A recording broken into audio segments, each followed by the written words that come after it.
Is Dragon Age dead? Oh yeah, he's dead, all right. I mean, you can't get much deader than me. Dead that he is right now.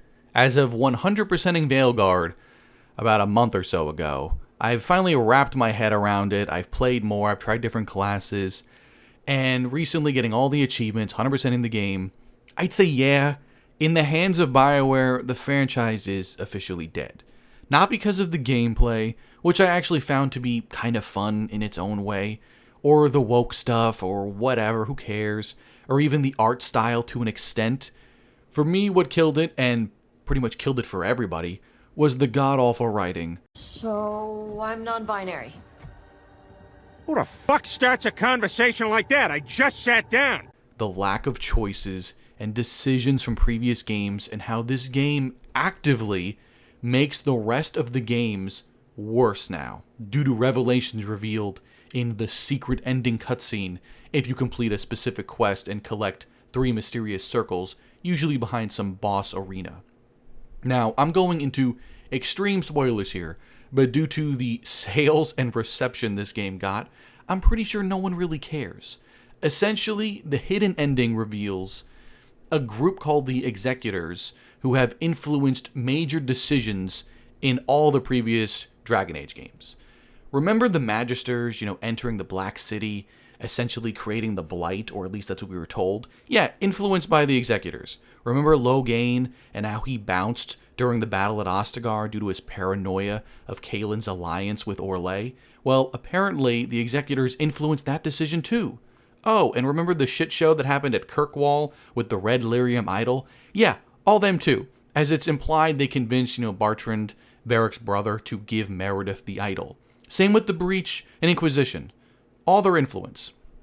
The Loghain one is the biggest offender to me, not only because it's in Origins, which is one of the best games of all time and actively makes that game worse now, but Loghain, who, especially if you read the Stolen Throne, book, has legit anger and fears and paranoia towards Orlesian, the Orlesian Empire, which fuels his decision to abandon King Kaelin, his stepson, the forces at Ostagar, believing the battle was doomed no matter what, and would, influence, it being, Ferelden would be too weak to counter another, Orlesian invasion. Traitors!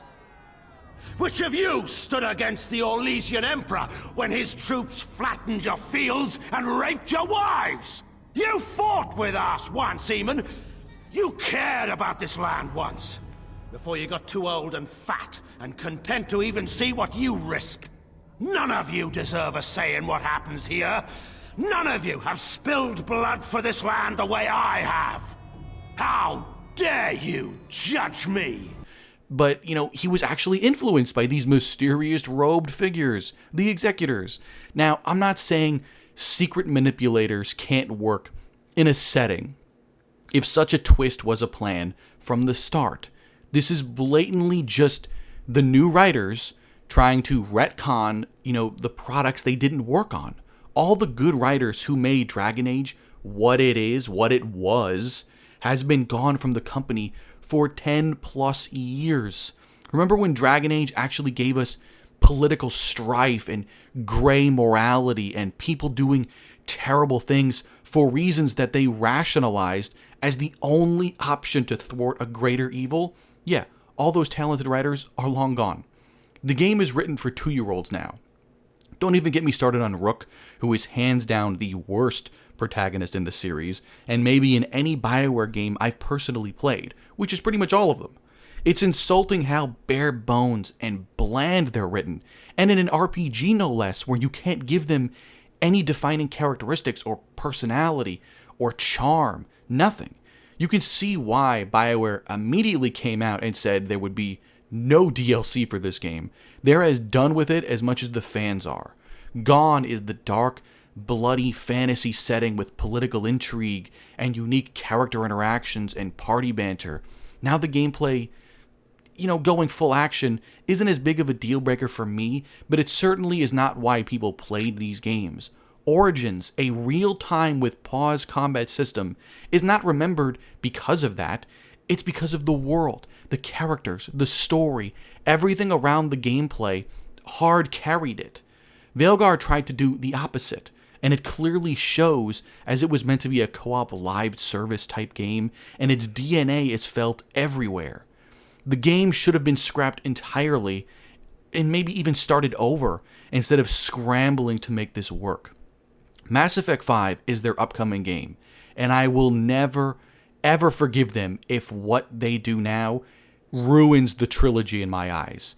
As mediocre as Andromeda was, at least it was so far removed from the trilogy that I could forgive it and see it almost like as its own separate thing, as it wouldn't tarnish what I consider my favorite game of all time, the Mass Effect trilogy. I combine that kind of into one game, just like I do the Lord of the Rings trilogy as like one movie. As for me, Dragon Age is dead. At least if it's still left in BioWare's hands. It's time for a better studio to handle it. Can you imagine if Larian had a crack at the Dragon Age setting? It could potentially be the greatest video game of all time. And with that, I close this off. Rest in peace, Dragon Age. At least we'll always have Origins.